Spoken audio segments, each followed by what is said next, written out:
Évangile de Jésus-Christ selon saint Marc, chapitre 10, versets 2 à 16. En ce temps-là, des pharisiens abordèrent Jésus et pour le mettre à l'épreuve, ils lui demandaient: est-il permis à un mari de renvoyer sa femme? Jésus leur répondit: que vous a prescrit Moïse? Ils lui dirent: Moïse a permis de renvoyer sa femme à condition d'établir un acte de répudiation.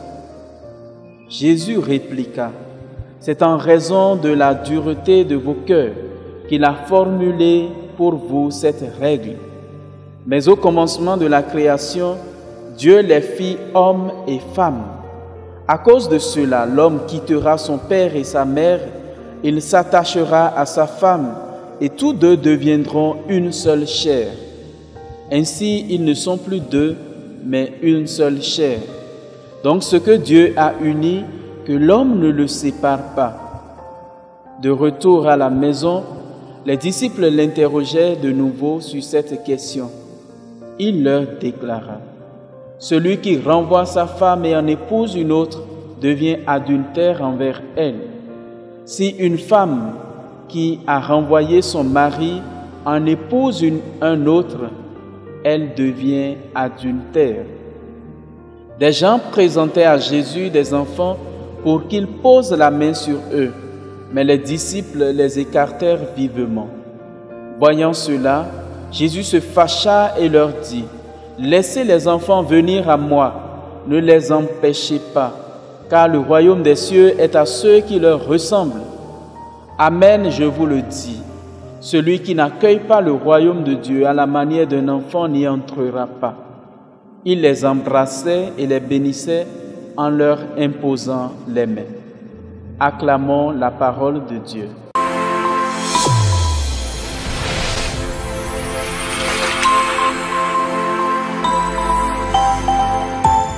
Chers frères et sœurs en Christ, auditeurs et auditrices de la Sève Coaching TV, bienvenue à cette méditation du 27e dimanche du temps ordinaire de l'année liturgique D.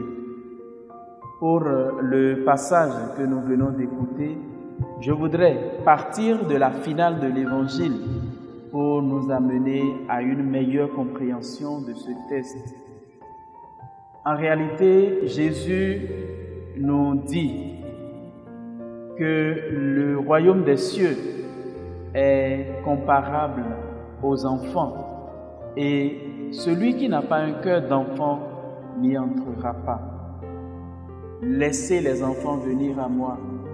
Mais ce qui qualifie l'enfance, c'est la simplicité, c'est la disponibilité, c'est l'amabilité, c'est ce naturel qui fait qu'on a confiance et qu'on est humble et qu'on sait qu'il y a des gens plus grands que soi qui peuvent nous aider à mieux grandir.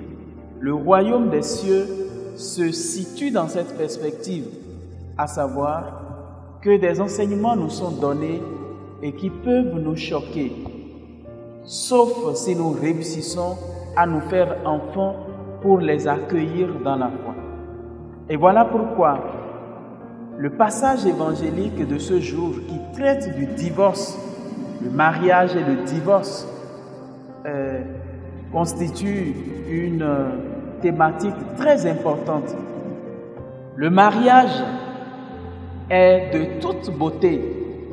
Oui, il est beau ces jours où l'on se marie, où un homme et une femme se déclarent leur amour devant Dieu et devant les hommes, à l'église. Et cela se fait dans la plus grande joie. Tous ceux qui vivent en couple ont certainement cette joie de revivre la joie d'être ensemble, la joie du bonheur qui se construit quotidiennement. Et Jésus nous dit: l'homme quittera son père et sa mère et s'attachera à sa femme. Mais pourquoi alors le divorce? Jésus resitue le débat en montrant que ce n'était pas inscrit dans la loi d'Israël que le divorce soit une règle. Le divorce ne devrait pas être une loi vers laquelle nous courons de manière aveugle. Elle devrait être, sinon le divorce devrait être une très très rare exception.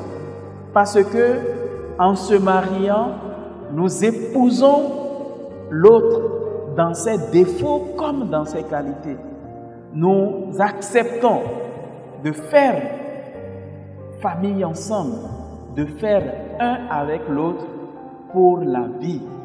On ne se marie donc pas à l'essai. En tout cas, le mariage religieux dans l'Église catholique ne se fait pas à l'essai. On se marie pour le meilleur et pour le pire.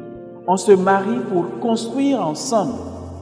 Et voilà pourquoi Jésus nous remet sur la bonne voie, à savoir que le divorce sera toujours un accident et non quelque chose de naturel.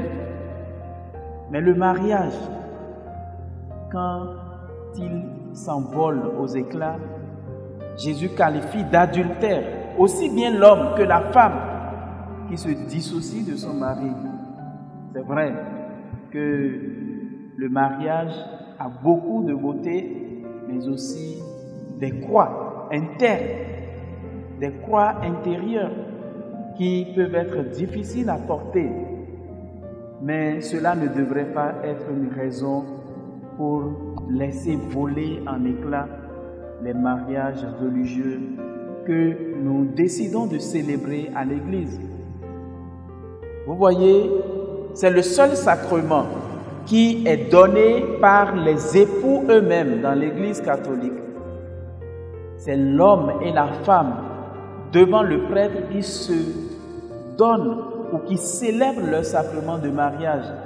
Mais le prêtre ou le témoin de l'Église est là pour bénir cette union.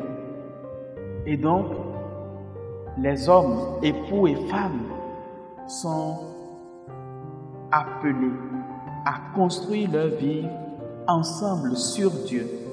Et le premier secret pour réussir un mariage, c'est de fonder sa famille sur la Sainte Trinité. Dieu le Père, Dieu le Fils et Dieu l'Esprit Saint. Et lorsque nous fondons notre famille sur la Sainte Trinité, nous prenons maintenant la Sainte Famille comme modèle.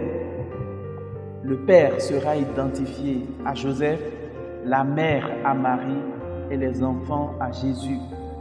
L'un et l'autre, chacun dans sa qualité, dans ses aspirations les plus nobles. Et cela permettra de créer le climat de confiance qui fera que l'on ne jettera plus des suspicions sur l'autre. Parce que lorsque je soupçonne mon conjoint ou ma conjointe, le divorce en moi a déjà commencé.